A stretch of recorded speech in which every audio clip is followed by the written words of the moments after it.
الحمد لله نحمده ونستعينه ونستغفره ونؤمن به ونتوكل عليه ونعوذ بالله من شرور أنفسنا ومن سيئات أعمالنا من يهده الله فلا مضل له ومن يضلله فلا هادي له ونشهد أن لا إله إلا الله وحده لا شريك له ونشهد أن سيدنا ونبينا ومولانا محمدا أحمد عبده ورسوله أرسله الله تعالى إلى كافة الخلق بين يدي الساعة بشيرا ونذيرا وداعيا إلى الله بإذنه وسراجا منيرا صلى الله تعالى عليه وعلى آله وأصحابه وبارك وسلم أما بعد فأعوذ بالله من الشيطان الرجيم بسم الله الرحمن الرحيم إنا أعطيناك الكوثر فصل لربك وانحر إن شانئك هو الأبتر وقال رسول الله صلى الله عليه وسلم هؤلاء الأضاحي سنة أبيكم إبراهيم قالوا ما لنا فيها من العجر قال لكم على كل قطرة من دمها حسنا أو كما قال النبي صلى الله عليه وسلم فيما أخرجه الشيخان الجليلان البخاري ومسلم رحمهم الله. اللهم صل وسلم على عبدك ورسولك ونبيك ونجيك محمد وعلى آله وأصحابه وبارك وسلم عليه. اللهم صل على محمد وعلى آل محمد كما صليت على إبراهيم وعلى آل إبراهيم في العالمين إنك حميد مجيد. اللهم بارك على محمد وعلى آل محمد كما باركت على إبراهيم وعلى آل إبراهيم إنك حميد مجيد.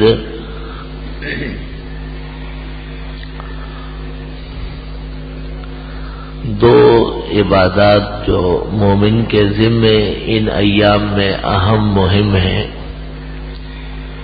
ان کے بارے میں آج گفتگو کرنی ہے.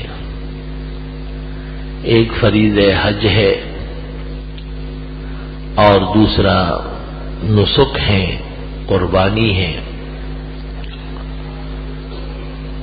دونوں میں کچھ فروق بھی ہے. مثلا حج عمر میں ایک مرتبہ فرض ہوتا ہے اور قربانی صاحب توفیق پر ہر سال واجب ہو جاتی ہے. حج کے لیے مہینہ اور ایام متعین ہے. الحج اشہر معلومات. اللہ تعالیٰ نے اس کے احترام میں 3 مہینے اس کے نام کیے ہیں، شوال، ذیقعد اور ذی الحج. حالانکہ حج صرف 9، 10، 11، 12 اور 13 تاریخ اختیاری ہے. لیکن عبادت جب بڑی ہو، اہتمام شان کے لیے اس کے لیے محل بڑا خالی کرنا پڑتا ہے. باقاعدہ الحج اشہر معلومات، ایام معلومات و معدودات نہیں فرمایا، الحج اشہر معلومات. چنانچہ علماء لکھتے ہیں کہ اگر کوئی شخص حج کا احرام باندھنا چاہے پہلے سے تو وہ شوال سے باندھ دے گا. شوال سے پہلے بھی باندھ سکتا ہے، رمضان اور شعبان سے، لیکن دقت اور دشواری کی وجہ سے مکروہ ہے. احرام جب طویل ہوگا تو پابندیاں زیادہ سہنی ہوگی اور امتحان سخت ہوگا اور شاید اس کا تحمل نہ ہو سکے. تو شوال، ذیقعد، ذی الحج، ان میں سے کسی دن بھی کوئی حج کا احرام باندھ دے. اس زمانے کا حج تو جیسے ہمارے چند دنوں کا حج بن گیا، ایسا نہیں تھا. لوگ مہینوں پہلے، بلکہ امام اعظم ابو حنیفہ رحمہ اللہ کے ہاں تو کہتے 6 مہینے لگتے تھے. حضرت کوفے سے حرمین تک تشریف لاتے تھے حج کے لیے. 16 سال کی عمر میں پہلا حج کیا ہے اور وفات تک ناغہ نہیں ہوا ہے، کیونکہ اس زمانے میں حج علم کا سفر بھی ہوتا تھا. حرمین شریفین صحابہ کرام اور تابعین اور تبع تابعین سے بھرے رہتے تھے اور درس ہوتا تھا احادیث کا، فقہ کا. تو قابل لوگ وہ روانہ ہو جاتے تھے اور یہ سفر حج کا ان کے سفر علم بھی ہوتا تھا. سینکڑوں ہزاروں محدثین سے ملاقات ہوتی تھی اور ان سے احادیث ضبط فرما لیتے تھے.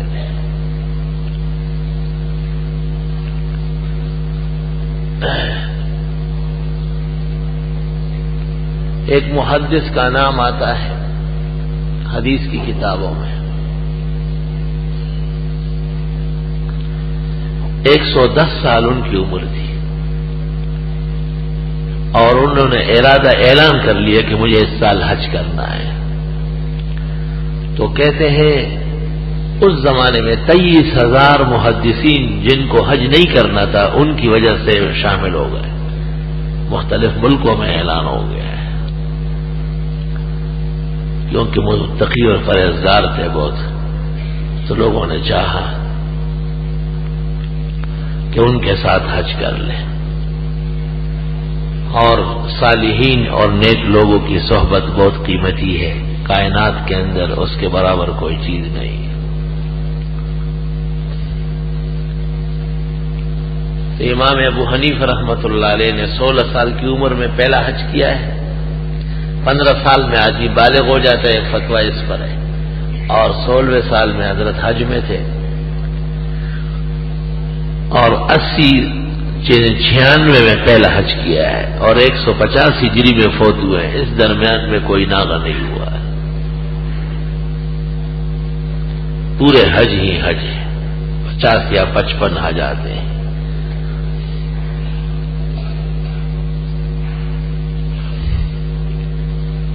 بلکہ اس سے بھی زیادہ. اور بیشتر محدثین سے حضرت کی ملاقات حرمین شریفین میں ہوئی ہے. کچھ لوگ ایسے بھی تھے، عبداللہ ابن المبارک کو، جو امام اعظم کے شاگرد ہیں اور امام بخاری اور مسلم کے استاذوں کے استاد ہیں. ان کو بادشاہ حرمین نے کہا کہ آپ حج کرنے آ جائیں اور یہاں عبادت کر لیں. تو ابن المبارک نے وہ مشہور شعر لکھا ہے، یا عابد الحرمین لو علمتنی لعلمت انک فی العبادت تلعب. کہ حرمین میں عبادت کرنے والے اگر آپ نے ہمارا حال دیکھا تو آپ کو پتہ چل جائے گا کہ آپ حرمین شریفین میں عبادت نہیں کر رہے، کھیل رہے ہیں. بادشاہ نے ابن المبارک کا طریق منگوایا، سلیبس منگوایا کہ حضرت کس طرح عبادت کرتے ہیں. جب وہ طریق وہاں پہنچا تو زاروں قطار روئے اور فرمایا کہ واقعی حرمین میں کوئی ایسا عابد و زاہد نہیں ہوگا. یا عابد الحرمین لو ابصرتنی لعلمت انک فی العبادت تلعب. حج کے لیے جانی توفیق اور مالی دونوں شرط ہیں. اگر کوئی شخص صحت مند ہے اور اس کے پاس مال نہیں ہے، سفر حج برداشت نہیں کر سکتا، تو حج فرض نہیں ہوگا۔ اور اگر کسی آدمی کے پاس خزانے ہیں لیکن اس کی زندگی نہیں ہے، اس کی صحت نہیں ہے، تو بھی حج فرض نہیں ہوگا۔ البتہ یہ کہا گیا ہے کہ ایک شخص کو جب زندگی کے آسودہ ایام مل گئے اور وہ کسی عذر کی وجہ سے حج نہ کر سکا، تو عمر اخیر میں یا جب اسے خود مایوسی ہونے لگے تو اپنے کسی آدمی کو روانہ کر لے یا کسی کو وصیت کر لے کہ میری طرف سے حج کر لے۔ حج فریضۃ العمر ہے، تو اس کی ادائیگی علی الفور ضروری نہیں ہے، علی التراخی ہے۔ جیسے نماز کی ادائیگی علی الفور ہے، اگر وقت گزر گیا کسی نے نہیں پڑھی تو نماز قضا ہو گئی، روزے کا علی الفور ہے، زکوٰۃ کا علی الفور ہے، سال گزر گیا آپ نے زکوٰۃ نہیں دی تو زکوٰۃ ذمہ پر ڈنڈ رہ گئی، اور گناہگار بھی ہے، بغیر کسی وجہ کے آپ تاخیر کر رہے ہیں، فقراء مساکین کا حق روک رہے ہیں۔ لیکن حج دیار بعیدہ کی عبادت ہے اور بہت دور جانا پڑتا ہے، ان کے بڑے قیود اور پابندیاں ہیں۔ حق سبحانہ و تعالی نے احسان فرمایا ہے اور اس کو علی الفور فرض نہیں فرمایا، بلکہ علی التراخی ہے کہ جب فرصت ملے۔ بعض لوگوں کو فرصت ہی نہیں ملتی اور مال بھی ختم ہو جاتا ہے، صحت بھی ختم ہو جاتی ہے، عمر بھی ختم ہو جاتی ہے اور ایسے ہی رہ جاتا ہے۔ وہ لکھا ہے ایک عورت تھی تو اس کو لوگ کہتے تھے کہ نماز پڑھو، کہا نماز کیسے پڑھوں، ابھی شادی ہوئی ہے، گھر کا کام کرنا ہے۔ پھر کسی نے کہا نماز پڑھو، تو کہا بچے ہو گئے اب کیسے نماز پڑھوں میں، وہ نماز فرض ہے، نماز پڑھو، کہ ذرا تھوڑا یہ تکڑا ہو جائے پھر پڑھ لوں گی۔ بس یوں کرتے کرتے وہ چلی گئی اور نماز رہ گئی، ایک بھی نہیں پڑھی۔ عبادات میں جتنا جلد ہو سکے کام کرنا چاہیے، اللہ تعالیٰ کے ساتھ معاملے میں اتنی تاخیر کی کیا ضرورت ہے۔ جب اللہ نے جانی توفیق دی اور مال بھی آ گیا تو اگر ایک سال نہیں تو دوسرے سال نہیں تو تیسرے سال کر لے حج۔ کتنی عجیب بات ہے کہ ہندوستان میں جن 7 سلطنتوں نے حکومت کی ہے، اورنگزیب عالمگیر تک، مغلیہ سلطنت تک، کسی ایک نے حرمین کا گیٹ نہیں دے گا، قدم نہ رکھ سکے۔ اور کیا سلطنت تھی، فقر و افلاس اس سے بہتر تھی۔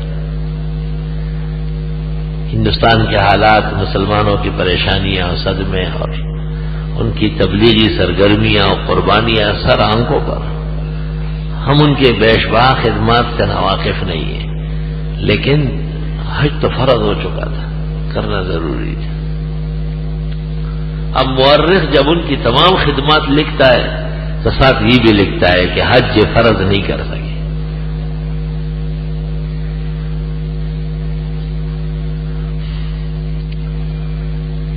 اس لیے علماء نے لکھا ہے کہ جب موقع ملے تو پھر تاخیر نہ کرے۔ ہمارے زمانے میں تو بہت ہی آسانیاں بھی ہیں اور پیچیدگیاں بھی ہیں۔ آسانیاں اس اعتبار سے ہیں کہ ہر سال کوئی کوشش کر لے تو ہو جاتا ہے، اور پیچیدگی اس اعتبار سے کہ کبھی آدمی کہے تو پھر منظوری نہیں ملے گی۔ خاص کر خواتین کے لیے بڑی دقت و دشواری ہے، ان کے ساتھ محرم کا ہونا ضروری ہے، اور محرم نہ ہو تو ان پر حج فرض نہیں ہوتا۔ اور اگر محرم اپنے خرچے پہ نہیں جا سکتا ہے تو اس خاتون کے ذمہ یہ بھی فرض ہے کہ اپنے خرچے کے علاوہ محرم کا ٹکٹ اور آنے جانے کا پورا خرچہ اس کو کرنا ہوگا، اور اگر ایسا نہیں کر سکتی ہے تو بھی حج فرض نہیں ہے اس پر۔ محرم سے مراد ہر وہ عزیز اور قریب جس سے کبھی بھی نکاح نہیں ہو سکتا ہے، جیسے بھائی، بیٹا، بھانجا، بھتیجا، ماموں، چچا، تایا، نانا، دادا، یہ سب محارم ہیں، داماد۔ لیکن داماد کے لیے شرط لکھیے کہ اگر وہ بھی جوان ہے اور ساس بھی جوان ہے تو پردہ مناسب ہے، وضاحت موجود ہے، کیونکہ پرایا رشتہ ہے، کہیں معصیت کا ارتکاب نہ ہو جائے۔ یا بعض داماد ایسے ہوتے ہیں جو حجرے سے کم نہیں ہوتے، حجرہ اور ٹیلی ویژن اسٹیشن وہ برابر ہوتے ہیں، سب باتیں الٹی سیدھی سنتے ہیں اور سب باتیں گھروں میں لگاتے ہیں۔ تو فتح القدیر میں لکھا ہوا ہے کہ اپنا بھائی بدفعل اور بدچلن، اس سے بھی پاک دامن بہن پردہ کرے، اپنا بھائی وہ سب کچھ کر سکتا ہے۔ داماد اور بہنوئی یہ تو خیر دور کی چیز ہے، بہنوئی اور سالہ اور ماموں کا لڑکا اور چچا کا لڑکا اور تایا کا لڑکا اور خالو، اور یہ تو کوئی رشتہ نہیں ہے شرعاً۔ ان کے ساتھ تو نکاح جائز ہے، اس لیے ان سے پردہ فرض ہے، ان کے ساتھ سفر نہیں کر سکتے، سفر کرنا حرام و گناہ کبیرہ ہے۔ جن افراد کے ساتھ شرعاً سفر جائز نہیں ہے، جب ان کے ساتھ سفر کوئی خاتون کرے گی یا کوئی مرد ایسی عورت کے ساتھ گھر سے نکلے گا تو وہ گناہ سمجھا جائے گا، اور گناہ کبیرہ ہے۔ کبیرہ گناہ جیسے شراب پینا اور زنا کرنا اور چوری کرنا اور ڈکیتی کرنا، اسی حکم میں یہ بھی ہے۔ ان لوگوں سے میل ملاپ، آنا جانا، گپ شپ، احتیاط نہ کرنا۔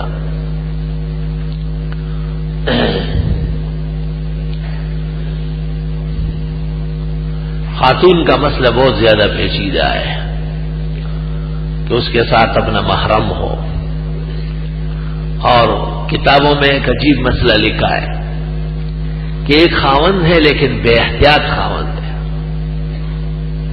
کہیں طواف زیارت سے پہلے بیوی کے ساتھ جمع کر لیا حج میں، حج فاسد ہو گیا، طواف زیارت سے پہلے تو نہیں کر سکتا، اگلے سال اس کے ذمہ پھر حج ہے، تو لکھا ہے اس خاوند کے ساتھ یہ خاتون دوسرا حج نہ کرے۔ شیطان نے اس کو پہچان لیا ہے کہ یہ عبادات کو نقصان پہنچانے والا خاوند ہے، وہ پھر اس کے ساتھ جو ہے نا کراچی ایئرپورٹ سے سیٹ پر بیٹھ جائے گا، یہ بھی گھر سے نکلا نہیں ہوگا جو پہلے سے وہاں پینٹ پہنا ہوا تیار کھڑا ہوگا کہ جی میرا دوست آ رہا ہے۔ اور شیطان کا کام یہی ہے عبادات میں خلل ڈالنا اور لوگوں کو اللہ تعالیٰ سے دور کرنا، اور اللہ تعالیٰ کی طرف سے عبادت پر جو انعام و اکرام ملنے والا ہے اس سے محروم کرنا، یہی کام ہے اس کا، اور شیطان کے کیا کام ہے۔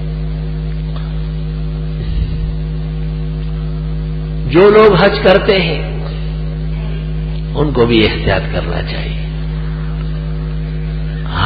حاجی جب حج کا ارادہ کر لے تو عند اللہ حاجی ہو جاتا ہے، حساب شروع ہو جاتا ہے کہ اس کو حج پر جانے والوں کا ثواب، وہ احرام خریدنے گیا ہے، وہ بکسا خریدنے گیا ہے، پٹا خریدنے گیا ہے، تیاری کر رہا ہے نا، کپڑے ٹھیک کر رہا ہے، یہ سب ثواب اور نیکیاں حج والی لکھی جا رہی ہیں، ریالوں میں اور ڈالروں میں لکھی جا رہی ہے۔ اللہ تعالیٰ کا مہمان ہو رہا ہے، اس کے گھر کی منظوری آئی ہے، خدا تعالیٰ نے اس کو اجازت دی ہے کہ آپ آ سکتے ہیں، تو تھوڑا احتیاط بھی کرنا چاہیے۔ ایسا نہ ہو کہ وہاں ریال اور ڈالر ملنے لگے اور ادھر سے داڑھی منڈانا شروع کر دیں، اور ایسا نہ ہو کہ اس سرزمین پر پاؤں رکھے اور بجائے ثواب کے گناہ ملنے لگے۔ بحرم چو سجدہ کردم ز زمین نے دا برآمد کہ مرا خراب کر دیے تو بسجدہ ریائی، کہ جب میں نے حرم کی زمین پر جب سجدہ کیا تو اندر سے آواز آئی کہ تو نے ریاکارانہ اور گناہ کے سجدے سے مجھے بھی گندا کر دیا۔ حج اور عمرہ اور حرمین کی حاضری ایسی ہو کہ دل اور ایمان، قالب اور قلب سب مان جائے کہ میں ایک مقدس فریضے کے لیے جا رہا ہوں۔ شیطان بہت بڑا دشمن ہے. انہ لکم عدو مبین. اللہ فرماتے ہیں بڑا کھل کے دشمنی کر رہا ہے, ڈکی چھپی دشمنی نہیں ہے, کھل کر ہے. جتنے مینا کے مذبح میں, قربان گاہ میں حاجیوں نے قربانی کی ہوتی, دیکھ کے دل خوش ہوتا ہے. بکرے, دمبے, اونٹ, گائے اور بے حساب لاکھوں کی تعداد میں, دل خوش ہوتا ہے. اس قدر جب احرام کھولتے ہیں تو پھر داڑیاں بھی اسی حساب سے کٹتی ہیں. کیا فائدہ ہوا؟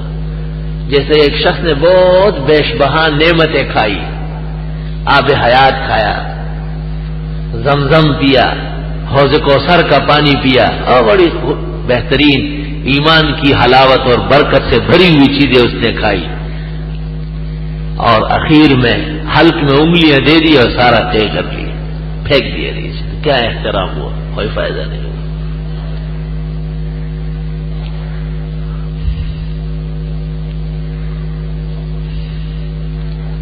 واقعی ایک غیرتی مسلمان کے لیے وہ منظر دیکھنا تکلیف دہ ہے جب یہ حجاج کرام حج سے فارغ ہو کر داڑیاں مونڈتے ہیں اور شیطان کو خوش کرتے ہیں اور اس کو گناہ کی دعوت دیتے ہیں کہ آپ ناراض نہ ہو, 2-3 دن میں آپ سے دور رہا ہوں, ابھی سے میں نے آپ کے کام شروع کر لیا ہے. قلب میں سوز نہیں, روح میں احساس نہیں, کچھ بھی پیغام محمد کا تمہیں پاس آئے. حکومت سعودیہ کا بھی فرض بنتا ہے, وہ چھوٹی چھوٹی چیزوں پر پابندیاں لگاتی ہے, اور اتنے بڑے فعل پر اور گناہ پر انہیں سرکاری طور پر منع کرنا چاہیے. ویسے ان کی دکانوں میں داڑھی مونڈنے کی اجازت نہیں ہے, خاص کر جو حرمین کے آس پاس.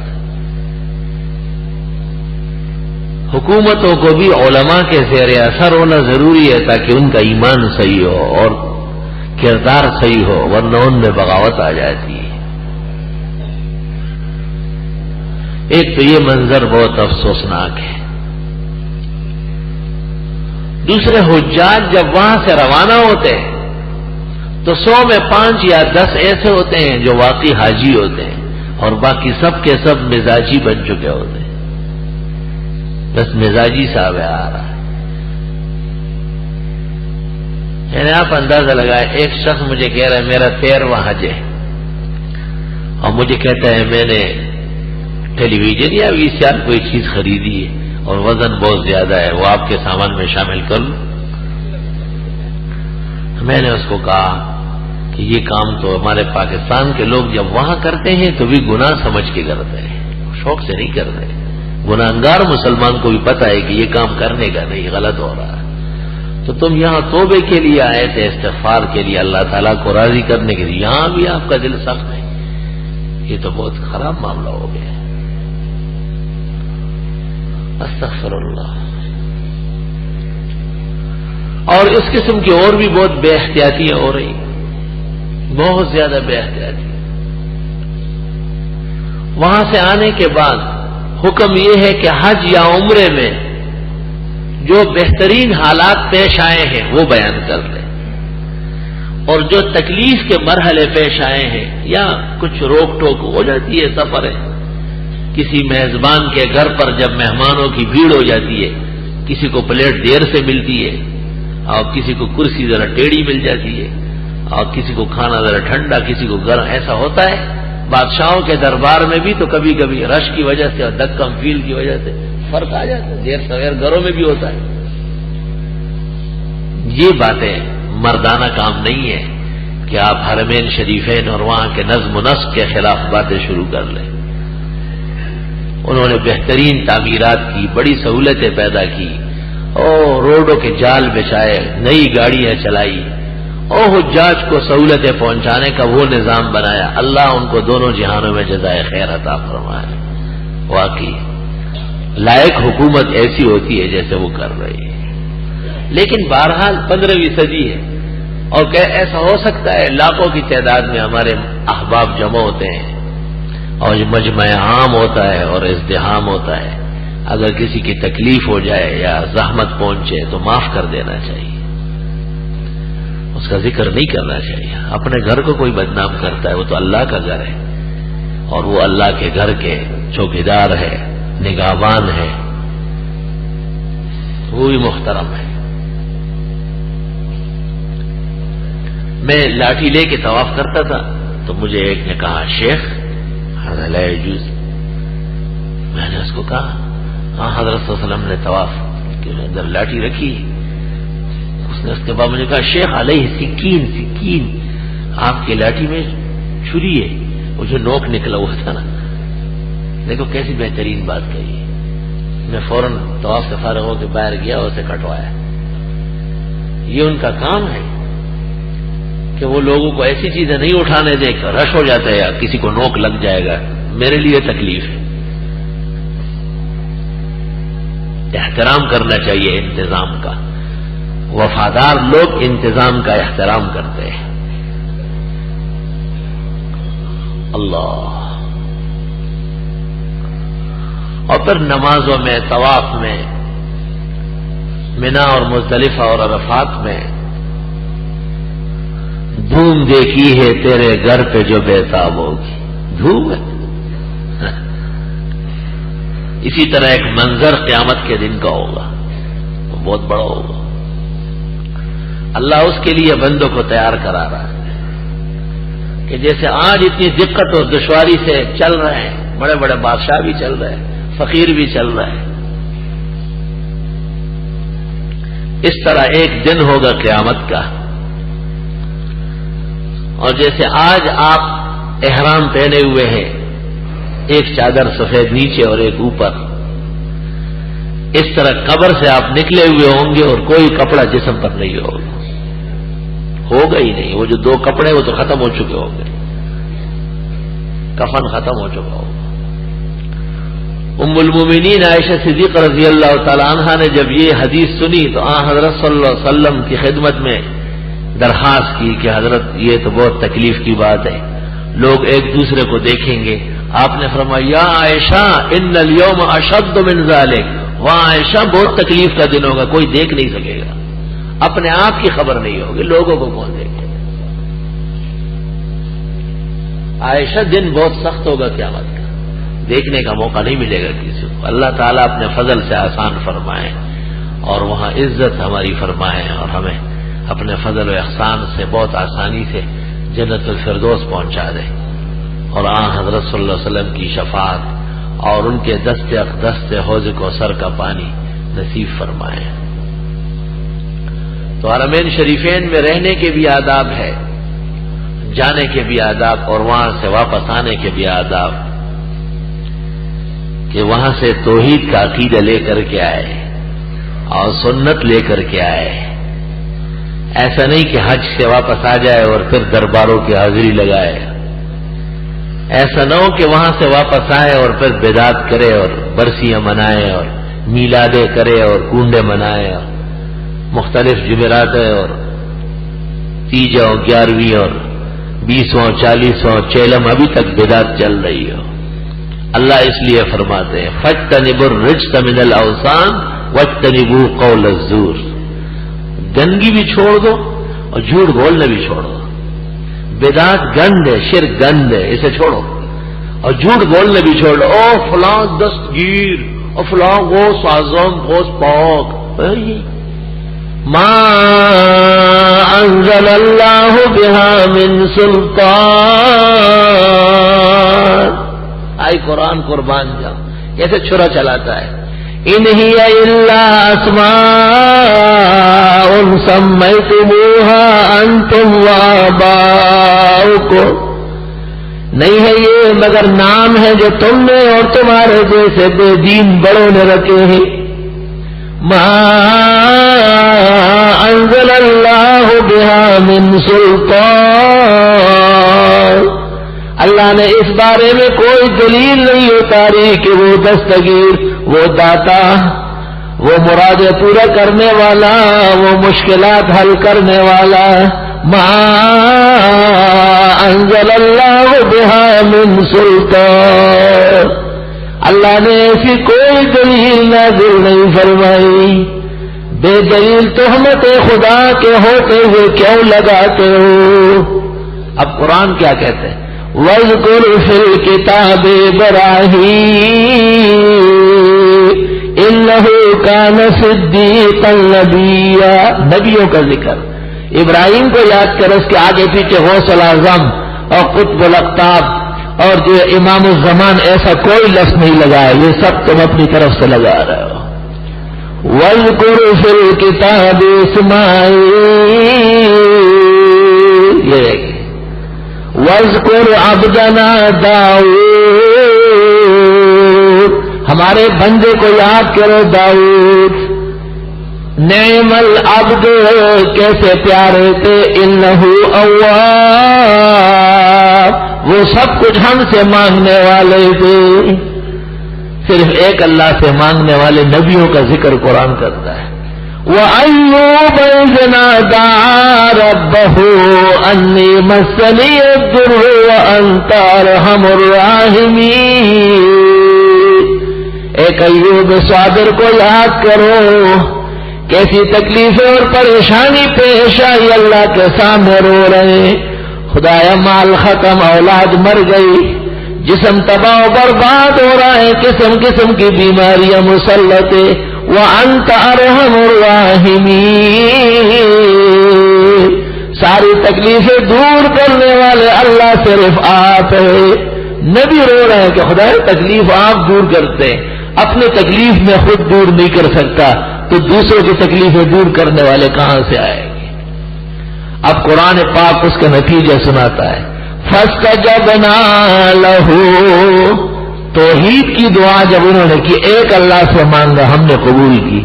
فَكَشَفْنَا مَا بِهِ مِن ضُرٍّ، جتنی تکلیفیں پہنچی تھی سب ہم نے دور کر دی. وَآتَيْنَاهُ أَهْلَهُ وَمِثْلَهُم مَّعَهُمْ، جو لوگ ان کے مر چکے تھے وہ ہم نے دوبارہ زندہ کر کے بحال کیے، اور اتنے اور. رحمتاً من عندنا وذکریٰ للعابدین، یہ احسان تھا ہمارا، اور ہم اس طرح سمجھاتے ہیں اپنے بندوں کو کہ صرف ایک اللہ کو مشکل کشا و حاجت روا مانو. یہ اس مسئلے کو سمجھانے کے لیے آپ کو اپنے گھر بلاتے کہ آ جائیے میرا گھر دیکھو. عجیب گھر ہے، او سارے جہان کے نبی وہاں آئے، کسی نبی کی درگاہ نہیں ہے سوائے محمد الرسول اللہ صلی اللہ علیہ وسلم کی. اسماعیل علیہ السلام کی والدہ کی قبر حضرت ہاجر کی، خود حضرت اسماعیل کی قبر حتیم اور ملتزم کے درمیان میں قطع مسمار، اس کے اوپر طواف جاری و ساری ہے قیامت تک. اللہ بتانا چاہتے ہیں کہ درگاہوں کی کوئی حقیقت نہیں، جب تک دنیا سے درگاہیں ختم نہیں ہوگی اس وقت تک توحید کا مسئلہ کھل کر بیان نہیں ہو سکے گا. یہ تو اسلامی تعلیمات کے خلاف سازش ہوئی ہے. ہر ملک میں کعبے کے مقابلے میں کعبہ بنایا ہے، اور ہر قبر کو محمد رسول اللہ صلی اللہ علیہ وسلم کی قبر کا شبیہ بنایا ہے. آپ جیسے کوئی نبی نہیں ہے تو آپ کی قبر کی طرح کوئی قبر نہیں. اور حدیث میں ہے جناب رسول اللہ صلی اللہ علیہ وسلم کو پتہ چلا کہ یمن کے اندر ایک درگاہ بنی اور اس کا نام رکھا گیا تھا الکعبۃ الیمانیہ اور الکعبۃ الشامیہ. بخاری میں آپ نے صحابہ کے مجمع میں کہا ایکم یریحنی، کون مجھے چھڑا لے اس مصیبت سے، یہ کیا گن بن گیا ہے، کیا گن کی باتیں گندی باتیں شروع ہو گئی. اللہ. جابر ابن عبداللہ بجلی رضی اللہ تعالیٰ عنہ انہوں نے کہا میں جاتا ہوں. کیسے غیرت کے عقیدے ہیں، لیکن آدمی کس طرح ہے. لا استطیع ان اجلس علی الرکب، میں اونٹ پر بیٹھ نہیں سکتا، گھوڑے پر تو بالکل نہیں بیٹھ سکتا، طبیعت بہت کمزور ہے. تو حضرت نے اس کے سینے پہ ہاتھ رکھا اور فرمایا اللہم ثبت ہو وجعلہ ہادیا ما، خدایا مضبوط کر دے اس کو اور اس کے ذریعے ہماری ہدایت عام فرمائے۔ حضرت نے ہاتھ اٹھایا، وہ کہتے ہیں میں ہوا میں اوپر اڑ سکتا ہوں۔ اللہ، انہوں نے 50 اور ایک روایت میں 150 تیر انداز اپنے ساتھ لے لیے اور وہاں تشریف لے گئے۔ درگاہ میں جتنے مجاور تھے ان سب کو قتل کر لیا اور درگاہ کو آگ لگائی اور انہیں خاکستر کر دیا، اور جتنی دیر میں درگاہ جل رہی تھی اتنی دیر میں کہا چاروں طرف دیکھو یہاں کے لوگ کہیں اور ہیں۔ بخاری شریف میں موجود، جو جس وقت چاہے میں نکال کے دکھاتا ہوں، جلد اور صفحہ۔ ان کو لوگوں نے کہا کہ کچھ لوگ بازار گئے ہیں لوگوں سے نیاز مانگنے کے لیے، وہ آ گئے ان کے پیچھے۔ اور بخاری میں اس طرح ہے کہ اس مجاور کو کسی نے کہا قبری کو، تو بھاگ، وہ محمد جو مکے میں آئے تھے مدینہ پہنچے اس کے لوگ آ گئے ہیں اور وہ درگاہ والوں کو قتل کر رہے ہیں۔ آج درگاہ والے کہتے ہیں ہم سنی ہے، تمہیں شرم نہیں آتی، تم سنی ہو۔ صحابت میں دیکھ لیتے تو مغرب سے پہلے ختم کر دیتے۔ اتنے میں صحابی پہنچ گیا تلوار لے کے اور ان سے کہا توبہ کرتے ہو؟ اس نے کہا توبہ کرتا ہوں۔ کہ فوراً توبہ کر لو، یہ کام غلط ہے، اور جس نے توبہ نہیں کی اس کو وہیں کا وہیں ڈھیر کر دیا۔ حضرت کی خدمت میں آئے، حضرت کو واقعہ سناتے ہیں۔ حضرت ما ترکتها الا کظہر الجمل الاجربی، میں نے چھوڑا نہیں اس کو مگر اس وقت جبکہ وہ خارشی اونٹ کی پشت کی طرح ہو گیا۔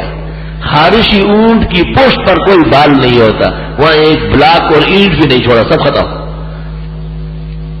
تو حضرت نے کیا فرمایا؟ حضرت نے ہاتھ اٹھائے 5 مرتبہ، فدعا لهم وللأحمس 5 مرات۔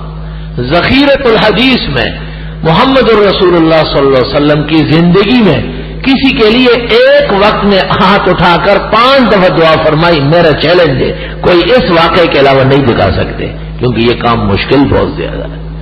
آپ نے دعا فرمائی، اور یہ صحابی کہتے ہیں کہ مجھے حضرت کا حکم تھا کہ میں جس جگہ جاؤں آپ سیدھا آیا کریں۔ ابو بکر عمر کوئی روک نہیں سکتا تھا، اجازت نہیں تھی روک۔ اور فرماتے ہیں حضرت مجھے دیکھتے ہی تبسم، مسکرا پڑتے تھے، خوش ہو جاتے، کیونکہ نبیوں کا کام تو یہی تھا۔ کائنات کے اندر انبیاء اس لیے آئے ہیں کہ شرک اور بدعت کے اڈوں کو ختم کر لے اور ایک اللہ کی توحید اور نبی کی سنت کو عام کر لے۔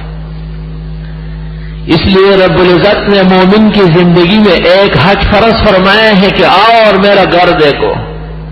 خدا کی قسم حاجیوں میں کچھ نصیحت اور کچھ عقل کا مادہ ہوتا تو یہ دیکھ لیتے کہ عرفات میں کتنی قبریں ہیں، پتہ چلا ہوگا، مینا میں کتنی قبریں ہیں، مزدلفہ میں کتنی درگاہیں، ایک نام و نشان نہیں، ایک اللہ کے آسمان کے نیچے کھلی زمین پڑی ہوئی ہے اور سب لوگ ایک اللہ سے مانگ رہے ہیں۔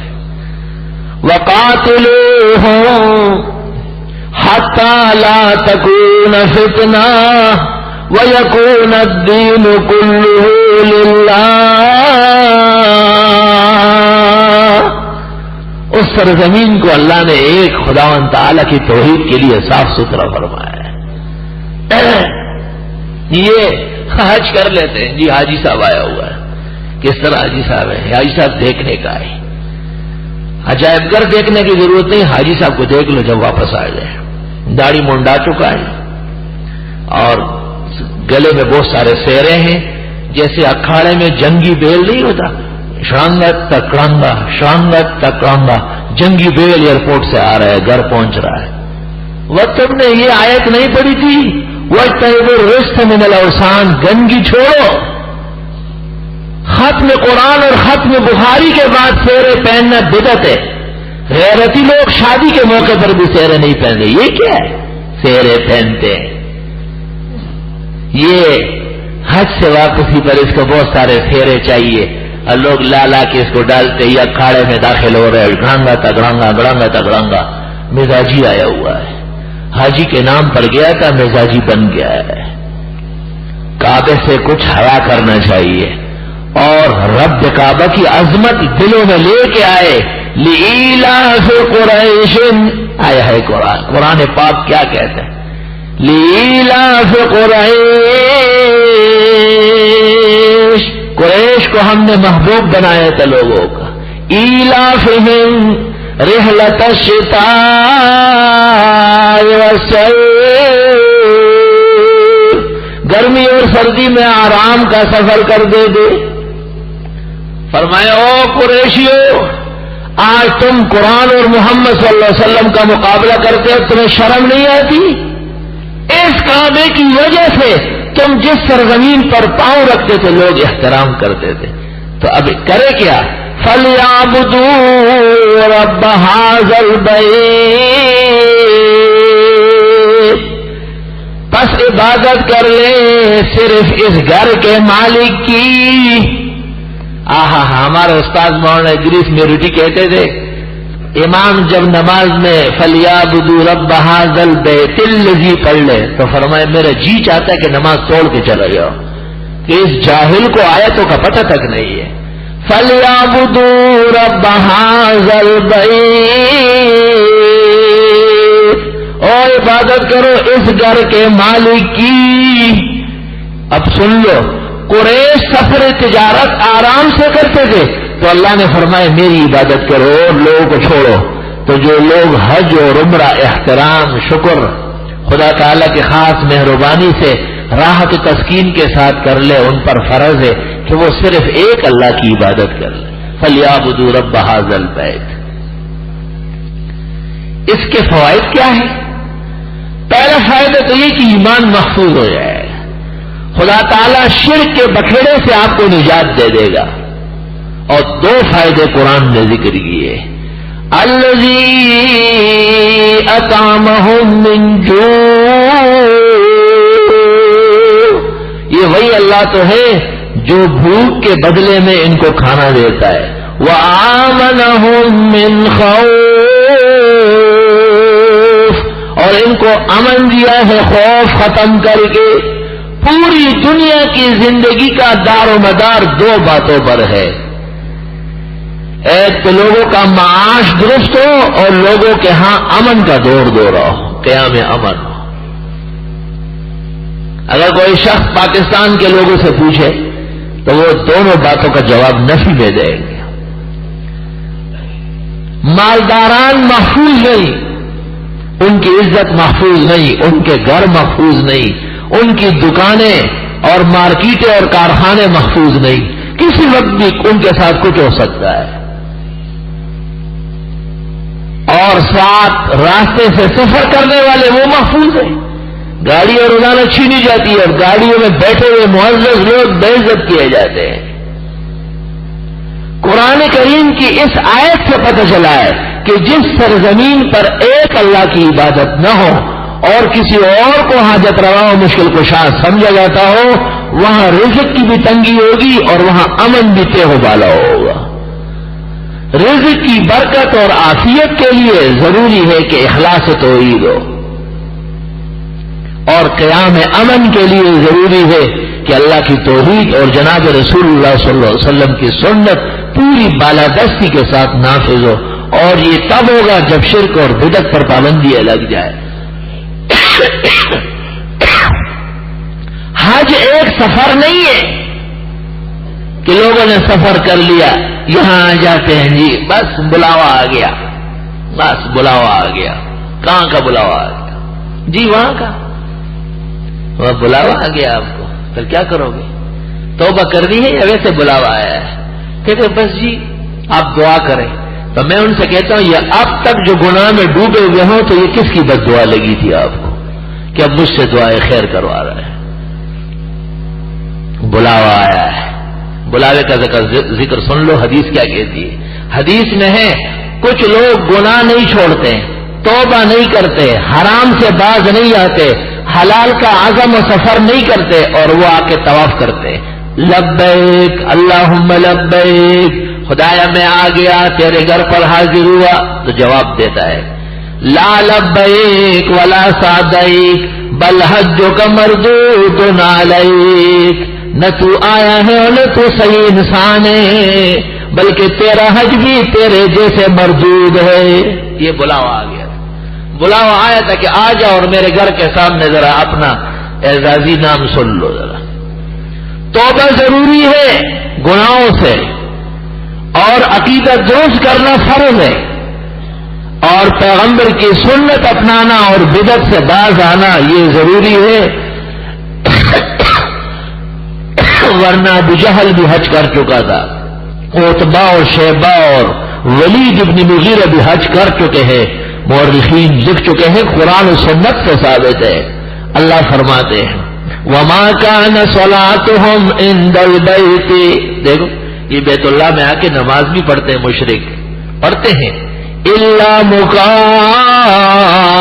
وتصدیہ، مگر کیا کرتے ہیں سیٹیاں بجاتے ہیں اور تالیاں بجاتے ہیں۔ اب بھی جب زیادہ خوش ہو جاتے ہیں چیئر چیئر چیئر، مطلب یہ کہ ہم یہود ہیں اور یہودیوں کی نمائندگی کر رہا ہے۔ مسلمان جب خوش ہو جاتا ہے تو الحمدللہ آپ کے گلے کے اوپر گردن کے اوپر لٹک رہا ہے کہ جس وقت بھی ہو اب تو ماسٹر صاحب نے بھی مان لیا ہے کہ باری آنے والی ہے۔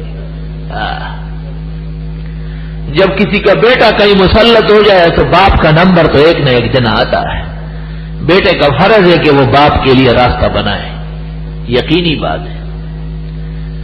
نمبر آئے نہ آئے وہ نہیں، اصل مسئلہ مومن کے ایمان کا ہے اور اس کے انجام کا ہے، اس کی فکر کرنا بہت ضروری ہے۔ اس لیے اللہ رب العزت نے عمر میں ایک مرتبہ حج فرض فرمایا ہے کہ یہاں آؤ اور میرا گھر دیکھو اور اپنا ایمان اور عقیدہ درست کر لو اور اپنے اعمال میرے خاص پیغمبر محمد الرسول اللہ صلی اللہ علیہ وسلم کے طریق کے مطابق بنا لو، شرک اور بدعت سے باز آ جاؤ۔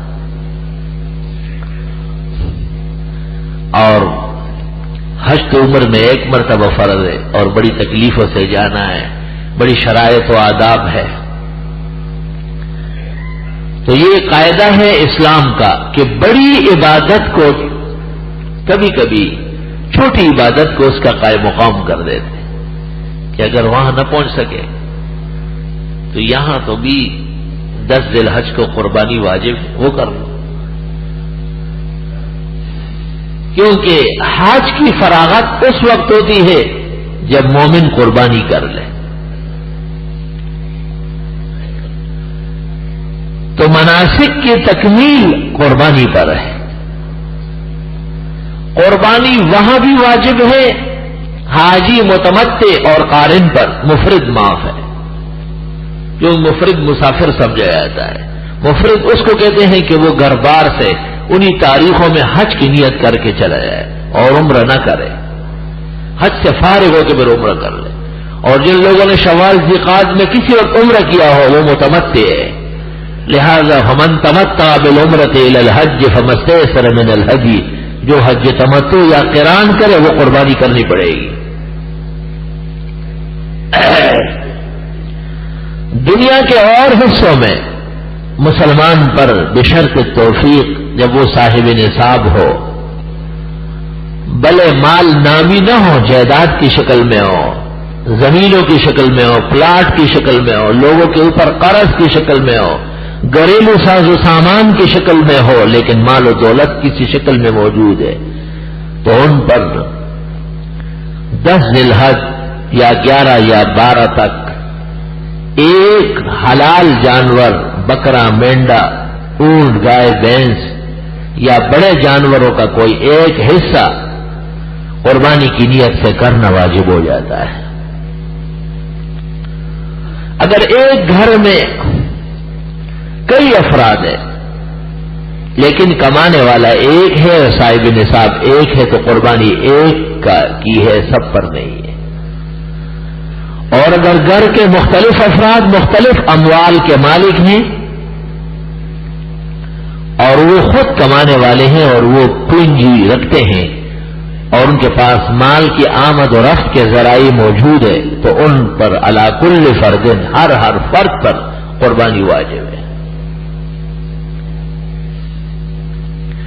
ایک قربانی وجوب کے درجے میں ہر صاحب توفیق پر واجب ہے، اور زیادہ سے زیادہ قربانیاں کرنا انبیاء علیہ السلام کی سنت ہے، خاص کر ہمارے پیغمبر جناب رسول اللہ صلی اللہ علیہ وسلم کی سنت کریمہ ہے، جلیلہ ہے، اور آپ بڑے خوش ہوتے تھے زیادہ قربانیوں سے۔ خود آپ نے آخری حج کے موقع پر 100 اونٹ 63 اپنے ہاتھ سے اور بقیہ علی المرتضیٰ کے حوالے کیے کہ یہ کٹوائے آپ، اور اس سے پہلے ہر سال 2 مینڈے کبھی 2 بکرے آپ قربانی فرماتے تھے۔ اپنی بیٹی فاطمہ الزہرا کی طرف سے بھی آپ نے قربانی کی، اور فاطمہ کو حکم دیا ہے کہ قربانی ذبح کرتے وقت آپ بھی آ کے کھڑی ہو جائے، اس سے جو خون نکلے گا ہر قطرے کے بدلے میں اور ہر بال کے بدلے میں آپ کو نیکی ملے گی۔ یہ بھی آداب میں سے ہے کہ قربانی کا جانور پالا جائے اور قربانی کا جانور دیکھا جائے۔ آپ نے فرمایا استشرف العین والاذن والسن، خوب دیکھ لو آنکھ کان اور اس کے جسم کے حصے کے وہ داغی نہ ہو، عیبناک نہ ہو، اور عیب جب نصف سے زیادہ ہو بالاتفاق مانے ہیں، بہتر یہ ہے کہ 1/4 سے زیادہ عیب نہ بڑھایا جائے۔ تفصیل میرے رسالہ اختر المناسک اور اس کے تکملہ میں نے دی ہوئی ہے۔ اجتماعی قربانیوں میں اس بات کی ضرورت ہے کہ سب لوگ قربانی کی نیت سے شریک ہو اور سب لوگ مسلمان ہوں۔ عام طور پر جو لوگ اجتماعی قربانیاں کرواتے ہیں وہ عقائد و اعمال کا پتہ نہیں کرتے، جبکہ شہر میں مختلف مذاہب موجود ہیں۔ قربانی کے بارے میں یہ مسئلہ ہے، اگر 6 آدمی مسلمان ہیں 7 غیر مسلم ہیں تو قربانی 7 کی 7 کی خراب ہو جائے گی، نہیں ہوئی، کیونکہ اس میں تجزیہ نہیں ہو سکتا ہے۔ یہاں تک کہ 6 آدمیوں کی نیت قربانی کی ہے اور ایک نے ویسے گوشت کی نیت کی ہے کہ بھئی اچھا دن ہے اور ذرا گھر پر گوشت آ جائے گا، قربانی کی نیت نہیں ہے، 7 کے 7 قربانی مردار ہو گئی۔ نیت الاضحی قربان کرنا ضروری ہے۔ اصل حکمت تو اجتماعی قربانی ہے جو علماء کرام کرتے ہیں مدرسوں میں، یہ حکمت تھی کہ لوگوں کی اور مسلمانوں کی قربانیاں ذرا احتیاط سے اور صحیح طرح ہو جائے، یہ مقصد ہے۔ اب اس کے بعد اس سے ایک تجارت بن گئی اور ایک سیاست بن گئی، ایک تماشا بن گیا۔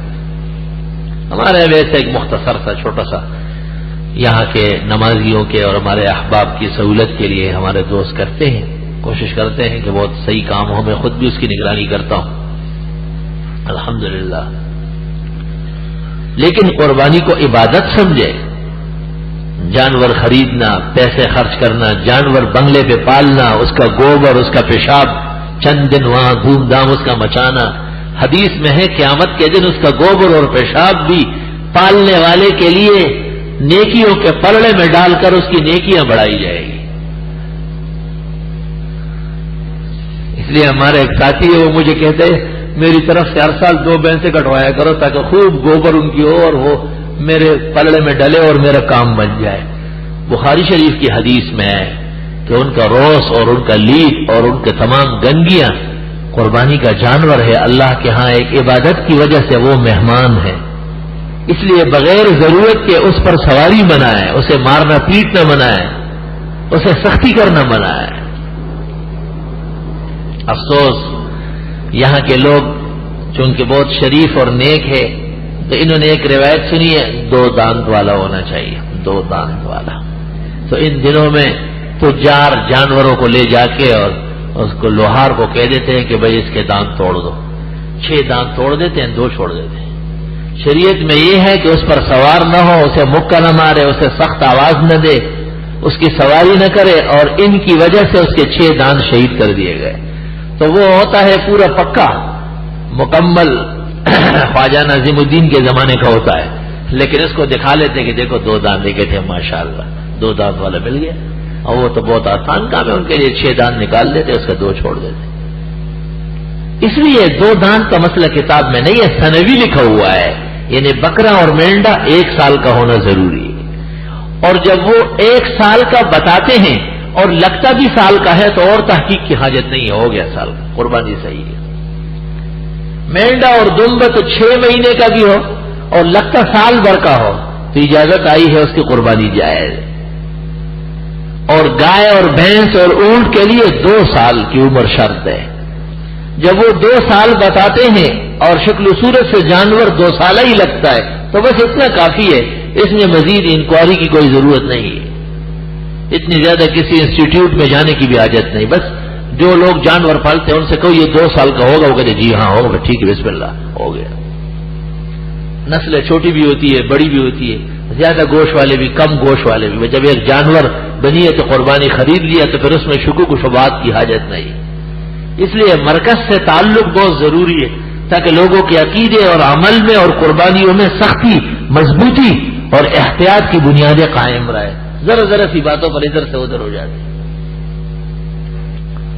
بہرحال جو لوگ یہاں اجتماعی قربانیوں کے لیے وہ ہمارے ناظم صاحبان سے ملیں گے اور ان کو پرچی دیں گے. اس پر ایک مہر میرے نام کی ہوتی ہے اور ایک اس پر گائے نمبر، سب چیزیں. کسی وقت مجھے بھی آگاہ کرتے رہیں تاکہ کوئی معاملہ اوپر سے نیچے نہ ہو جائے، ہر چیز سیٹ ہو.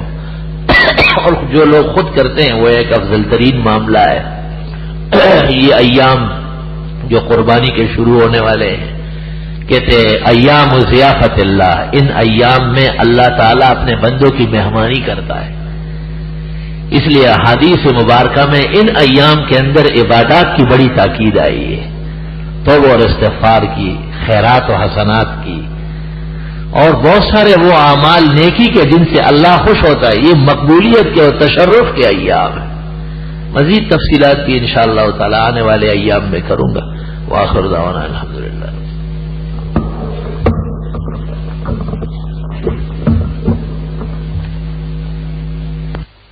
اللهم انت السلام ومنك السلام تباركت يا ذا الجلال والاكرام. اللهم احفظنا بحفاظتك وانصرنا بنصرتك. اللهم احفظ الاسلام والمسلمين.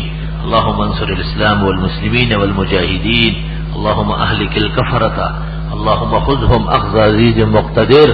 اللهم انزل على هؤلاء الكفرة الفسد الفجر الظلم عذابك الذي لا ترده عن القوم الكافرين. اللهم انزل عليهم قهرك الذي لا ترده عن القوم المجرمين.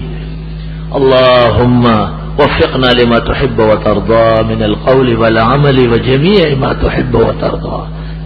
اللهم نحن نحتاج إليك لا إلى غيرك. اللهم ول أمورنا خيارنا ولا تول أمورنا شرارنا، وارزقنا حكومة صالحة عادلة التي ترعى عبادك وبلادك عما يوجب مقتك وغضبك. اللهم إنا نعوذ بك من عقابك وفتنة عبادك وشر بلادك. اللهم ارحم عبادك وبلادك عما يوجب مقتك وغضبك. اللهم اهدنا بفضلك فيمن هديت، وعافنا فيمن عافيت، وتولنا فيمن توليت، وقنا شر ما قضيت، فإنك تقضي ولا يقضى عليك، وإنه لا يذل من واليت ولا يعز من عاديت، تباركت ربنا وتعاليت. اللہ مسلمانوں کی دعائیں قبول فرما، خدائے پریشانیاں دور فرما. اللہ داخلی اور خارجی مصائب ٹال لے. اللہ کفر کے یلغار کو واپس فرما. اللہ کفر نے مسلمانوں کے خلاف جو ناکارہ عزائم کیے ہیں وہ ناکام فرما. اللہ ان کے ایٹمز پلانٹس اور ان کے کیمیکل سب ناکام فرما. اللہ مسلمانوں کو یک کا اتفاق اور یک وجود عطا فرما. اللہ ان کو کفر کے مقابلے کے ساز و سامان حرب نصیب فرما. اللہ ان کا دل و دماغ روشن فرما. اللہ ان کو حفاظتی اور دفاعی طاقت اپنے غیب سے نصیب فرما. اللہ الکریم پورے عالم کے مسلمانوں کی، کلمہ گو مسلمانوں کی، شاعر دین و ملت کی، اسلامی ملکوں کی، کعبے اور حرمین کی، علماء اور مشائخ کی، جہاد اور مجاہدین، مساجد اور مدارس، خطے اور چپے چپے اور ذرے ذرے اسلام کی اللہ حفاظت فرما. نستغفرک اللہم ونسألک السلام والعافیہ. لا الہ الا اللہ وحدہ لا شریک لہ، لہ الملک ولہ الحمد وعلی کل شیء قدیر. وصلی اللہ تعالی علی خیر خلقہ محمد.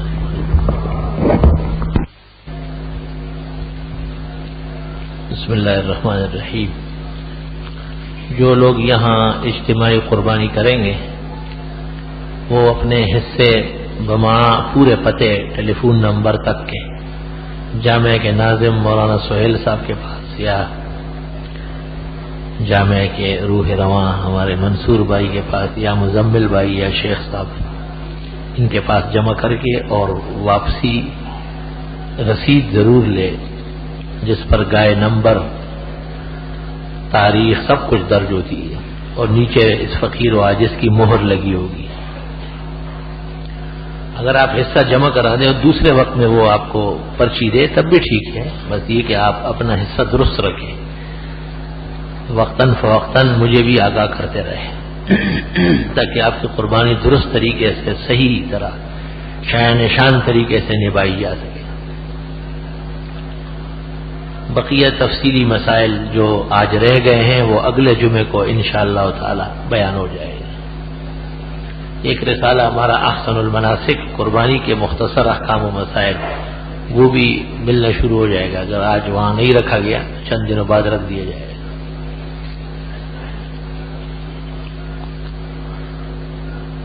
ایک شخص نے کہا ہے کہ اگر میں زید کے گھر داخل ہوں تو 3 طلاق.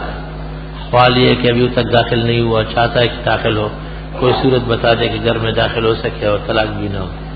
وہ جب یہ کہہ رہا تھا تو اس لیے کہہ رہا تھا کہ وہ داخل ہوگا. مقصد تو اس کلام کا یہی ہے کہ جب وہ داخل ہو تو اس کی بیوی کو 3 طلاق. 3 طلاق کا مطلب یہ ہے کہ اس کی بیوی اس سے اجنبی ہو جائے گی اور وہ دوسرے کے لیے نکاح کے لیے حلال ہو جائے گی. اب اس کے جو بچنے کی صورتیں ہیں وہ پر دارالفتہ سے حاصل کرنا، وہ مجمع عام میں بیان کرنے کی نہیں ہے. میت کو قبر میں رکھنے کا سنت طریقہ کیا ہے؟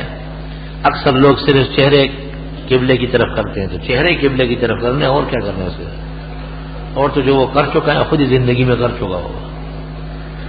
بسم اللہ وعلی ملت رسول اللہ پڑھتے ہوئے رکھتے ہیں، جو گرے بندے ہوتے ہیں وہ کھول لیتے ہیں اور ان کو قبلے کی طرف موڑ لیتے ہیں، مٹی کا پشتارا بھی دے دیتے ہیں دوسری طرف تاکہ صحیح طرح مڑ سکے.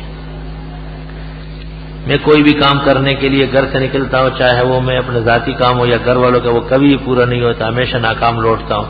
کوئی وظیفہ بتائے. اس کی 2 وجہ ہو سکتی. ایک تو یہ کہ آپ کام اپنی توفیق سے بڑھ کر کرنے لگتے ہیں. مثلا آپ گھر سے نکلے کہ میں آج ریل گاڑی خرید کے آؤں گا، تو یہ کوئی ارادہ ہے آپ کا؟ آج میں جو ہے جہاز اپنے ہاتھ سے پکڑ کے نیچے گراؤں گا، ایسے الٹے سیدھے ارادے نہ کریں. آپ کہتے ہیں جیسی کیتھی ویسی کوتھی، جتنا ہو اتنے ارادے کیا کرو. حدیث شریف میں لمبے لمبے اعمال سے منع فرمایا ہے. دوسری بات یہ ہے کہ اللہ کی مدد متوجہ کرنا بہت ضروری ہے. آپ بسم اللہ کی کثرت کر لیں، بسم اللہ الرحمن الرحیم بسم اللہ الرحمن الرحیم سینکڑوں ہزاروں مرتبہ پڑھ لیں تاکہ جو شیطان راستہ روکتا ہے وہ بالکل چلا جائے. اور ہر دفعہ جب 21 مرتبہ بسم اللہ ہو جائے تو پھر 3 مرتبہ اعوذ باللہ من الشیطان الرجیم اعوذ باللہ من الشیطان 3 مرتبہ لا حول ولا قوت الا باللہ لا حول ولا قوت الا باللہ. شیطانی اثرات ختم کرے اور حق تعالیٰ کی مدد و نصرت حاصل کر لے. اگر کسی بچے کا نام کامران یا نعمان ہو تو اسے پیار سے کامی یا نومی کہہ سکتے، غلط بات ہے. یہ یہاں کے لوگوں کی بہت ہی قبیح عادت ہے کہ ٹھیک ٹھاک نام بدل دیتے ہیں. محمود ہوگا تو وہ مودی کہلائے گا، حمید ہوگا تو میدی ہوگا، جنید ہوگا تو نیدی ہوگا. اور کمال کی بات یہ ہے کہ وہ جن کو نام بگاڑتے ہیں وہ بھی خوش ہوتا ہے اس میں. وہ سمجھتا ہے کہ یہ کوئی بہت ساری پیار جمع کر کے اور میرے اندر چھوڑ دی گئی ہے. انا للہ و انا الیہ راجعون. قرآن کریم کی آیت میں ہے ولا تنابزوا بالالقاب، نام مت بگاڑو. علماء نے لکھا ہے صحیح نام توڑ کے لینا منع فرمایا ہے. اس لیے فتاوی عالمگیری میں ہے کہ انبیاء کے نام اس زمانے میں نہ رکھے جائے. لوگوں کی عادت خراب ہو گئی اور وہ نام بگاڑ کے لیتے ہیں. پورا نام لینا چاہیے. ایصال ثواب کے لیے اگر کوئی چیز یا خیرات کرنی ہو تو اس پر قرآن یا فاتحہ کا ختم کر سکتے ہیں. ضروری نہ سمجھیں، بے شک کر سکتے ہیں. اکثر لوگوں سے یہ سننے میں آتا ہے کہ جس طرح دنیا میں ذریعہ ہوتا ہے اس طرح ہم مزار پر بزرگ کو اللہ کے سامنے وسیلے بناتے ہیں. اللہ تعالیٰ نے جو وسیلہ بنایا ہے وہ جناب رسول اللہ صلی اللہ علیہ وسلم کی اطاعت اور فرمانبرداری ہے. اس کے علاوہ کسی اور وسیلے کی ضرورت نہیں ہے.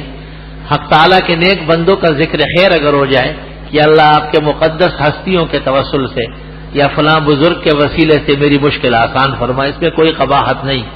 لیکن اس کے لیے درگاہوں کی حاضری، وہاں شرک اور بدعت، چادریں چڑھانا، گل پاشیاں کرنا، یہ کہاں کی انسانیت ہے؟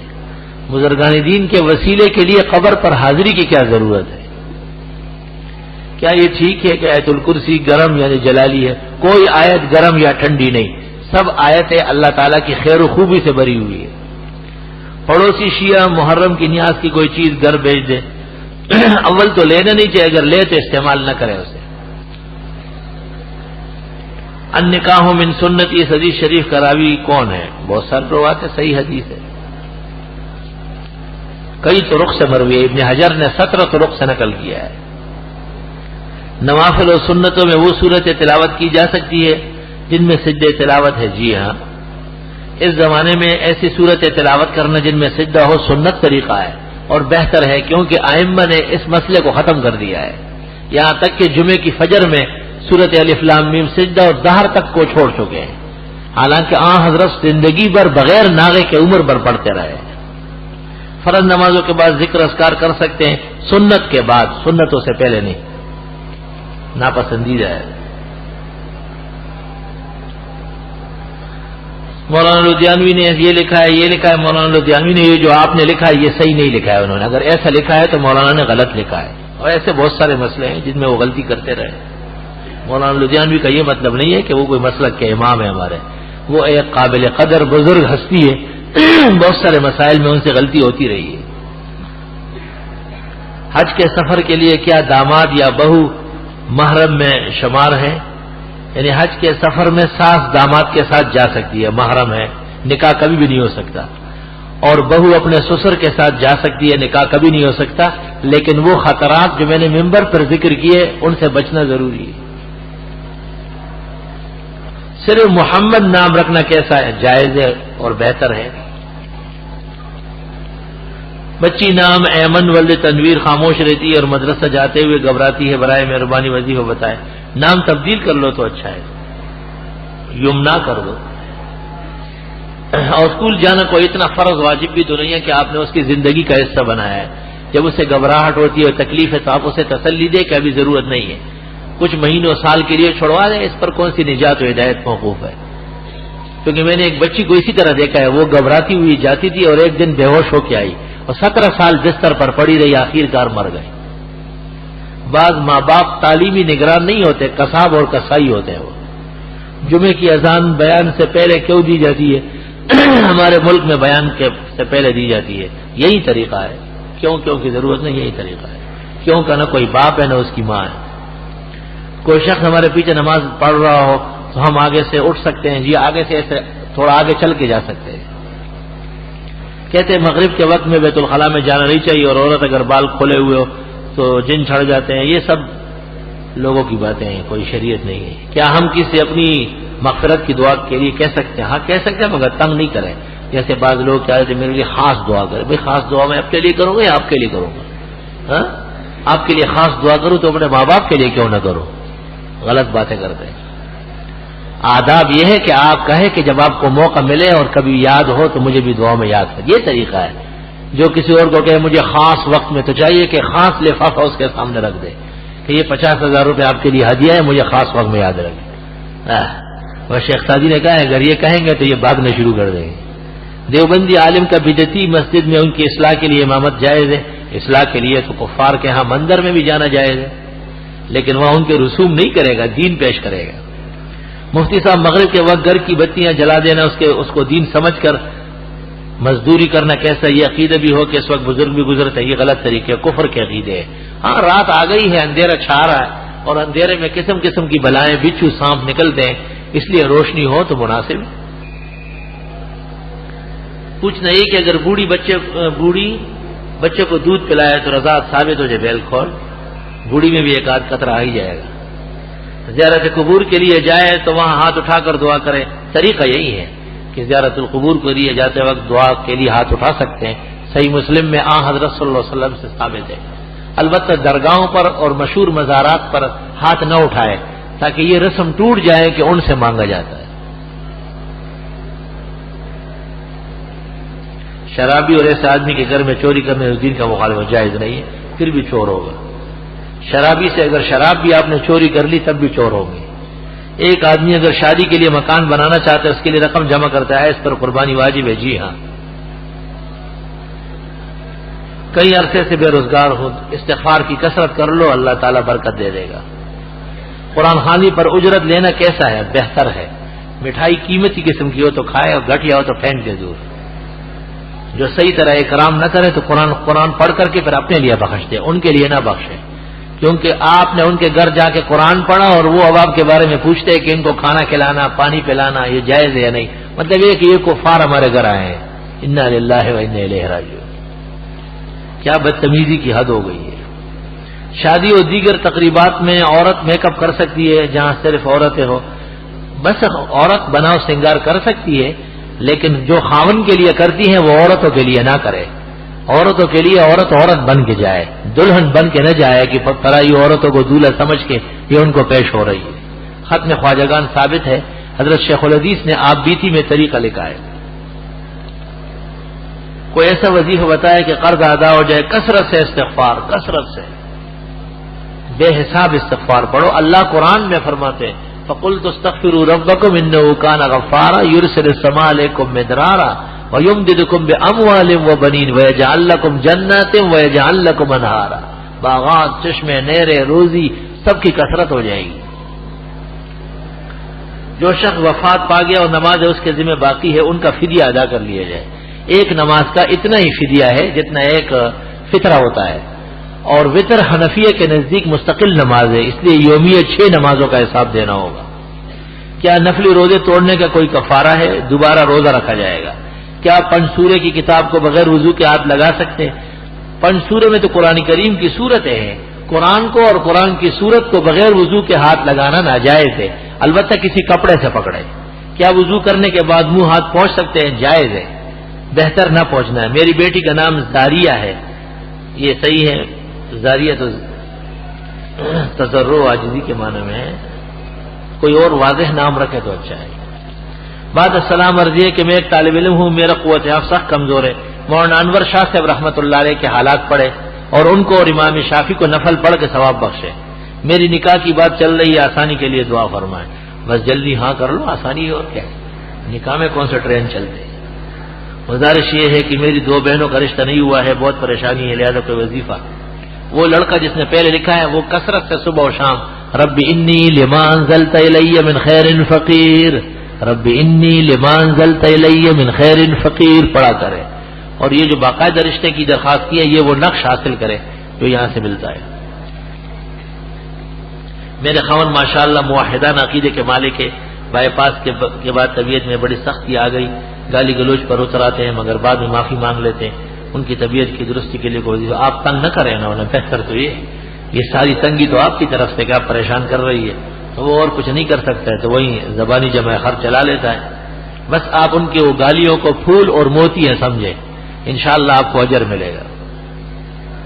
مسئلہ یہ کہ میت کو جب قبر میں رکھتے ہیں تو ان کو سیدھے رکھتے ہیں، صرف ان کے چہرے کو قبلے کی طرف کرتے ہیں، یہ کیسا ہے؟ اصل طریقہ چہرہ موڑنا ہے، اگر چہرہ نہیں مڑتا ہے تو پھر پوری میت کو تھوڑا سا قبلہ رخ کر سکتے ہیں۔ مسجد میں ریڈیو کی خبریں BBC کے ذریعے سننا ناجائز و حرام ہے۔ یہ ہے کہ ایک دیہات میں تقریباً 200-500 مکان، کیا وہاں جمعہ جائز ہے؟ جب ضروریات موجود ہے اور دیہات کسی قریبی شہر کے مضافات میں جمعہ جائز ہے۔ اصل مسئلہ وہاں کے علماء کرام کا ہے، جو فقہ اور حدیث جانتے ہیں، وہ وہاں رہتے ہوئے کہتے ہیں کہ یہاں جمعے کی ضرورت ہے تو پڑھنا چاہیے۔ بعض لوگ امام کے پیچھے ظہر یا عصر عشاء کی تیسری چوتھی رکعت میں صرف سورہ فاتحہ پڑھتے ہیں۔ امام کے پیچھے ظہر، عصر یا عشاء کی تیسری اور چوتھی رکعت میں سورہ فاتحہ نہیں پڑھنا چاہیے۔ امام کی اقتداء میں قرآن کریم کا کوئی حصہ نہیں پڑھا جائے گا۔ قرآن خوانی میں کھانا وغیرہ تیار کر کے قرآن پڑھنے والوں کو کھلانا جائز ہے، صرف جائز نہیں واجب ہے۔ بعض علماء کہتے ہیں کہ یہ بدعت ہے، رسم ہے تو رسم کا کھانا نہ کھائیں، بغیر رسم کے کھائیں۔ سلام مسنون یہ کہ مفتی صاحب یہ عرض کریں کہ حضرت کے کوئی ایسی حدیث جس میں یہ فرمان ہو کہ مسلمان مرد اور علم حاصل کرنے کے لیے چھین جائے، یہ روایت موضوع اور مکذوب ہے۔ میں نے آج سے 20 سال پہلے لکھا تھا، مولانا محمد یوسف صاحب لدھیانوی مرحوم نے جنگ اخبار اسلامی صفحے میں میرے نام سے شائع کیا ہے، اور اس کا عنوان ہے یہ حدیث موضوع ہے، یعنی مکذوب اور جھوٹی ہے۔ علم حاصل کرو وہ چھین جانا پڑے۔ قرض لے کر حج یا عمرہ ادا کر تو سکتے بشرطیے کہ قرض کا ساز و سامان ہو۔ بدعتی امام اعظم شیخ عبد القادر احمد رضا کے نام کے ساتھ رضی اللہ عنہ کہتے ہیں، واہ بھائی واہ، واہ بھائی واہ۔ الٹے بانس بریلوی کو بھول گیا، اور اونٹ اونٹ تیری کون سی کل سیدھی ہے۔ رضی اللہ عنہ تو خیر ہے سننے میں کہ وہ علیہ السلام پڑھنے والے ہیں۔ ہاں، معذور آدمی مسجد جا کر نماز پڑھنے سے قاصر ہے، گھر پر نماز پڑھنے کا ثواب جماعت کے ثواب کے برابر ملے گا۔ 36 آزار فقہ میں لکھے ہیں کہ وہ جب موجود ہو تو معذور کو گھر بیٹھے بیٹھے جماعت کا ثواب ملتا ہے۔ امید ہے کہ اس شخص کو ہی ملے گا۔ اگر کوئی آدمی کا نماز میں وضو ٹوٹ گیا، بالکل پہلے یا دوسرے صف میں، ابھی صفوں سے نکلنا بہت مشکل ہے، ابھی کیا کرے؟ ناک پہ ہاتھ رکھ کے چلا جائے، وضو کر کے آئے اور نماز پڑھے۔ مسئلے کے بارے میں زید نے ایک بکرا عید قربان نہیں کی بلکہ اس کی رقم کو عمر کو دیا، پہلے سے تو ناجائز ہے، قربانی نہیں ہوگی۔ اگر قربانی کے دن گزر گئے اور نہ کر سکا تو ایک قربانی کی قیمت تصدق کرنا واجب ہے۔ پہلے سے اگر دے دی گئی تو نئی رقم کا مقام قربانی کے نہیں ہے۔ عرض یہ ہے کہ ہمارے گاؤں میں نئے مکان میں رہائش اختیار کرنے سے پہلے اذان دیتے ہیں مکان کے چاروں کونوں میں، یہ نامناسب بات ہے۔ ہاں، یہ ہو سکتا ہے کہ مکان کے اندر واز کروائے، نصیحت کروائے، دوست و احباب کو جمع کر کے دسترخوان بچھائے، سب کو کھانا کھلائے اور دعائے خیر ہو جائے، یہ ثابت ہے۔